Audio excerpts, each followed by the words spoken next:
तुमच्या नाकातून रक्त येतंय का? हे थंडीत खूप कॉमन आहे. नमस्कार, मी डॉक्टर पंकज भट. आज आपण बोलूया नाकातून रक्त येण्याविषयी. त्याला मेडिकल भाषेत एपिस्टॅक्सिस असं आपण म्हणतो.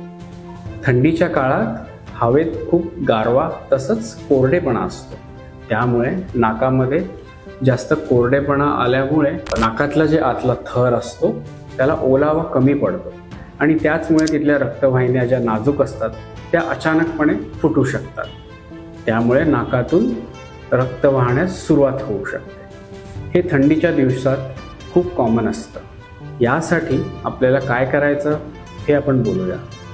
थंडीच्या दिवसात बाहेर पडताना नाकाला काहीतरी कवर असलं पाहिजे. मास्क किंवा कुठलाही रुमाल, स्कार्फ हे आपण वापरलं पाहिजे. आपल्याला जर बीपीचा त्रास असेल तर त्याचं योग्य नियंत्रण व्हायलाच पाहिजे, कारण बीपी जास्त असल्याने सुद्धा नाकातून पुन्हा पुन्हा ब्लिडिंग होऊ शकते. या सगळ्या गोष्टी लक्षात ठेवा आणि काही त्रास असल्यास लवकरात लवकर आपल्या ENT डॉक्टरांना दाखवा. थँक्यू.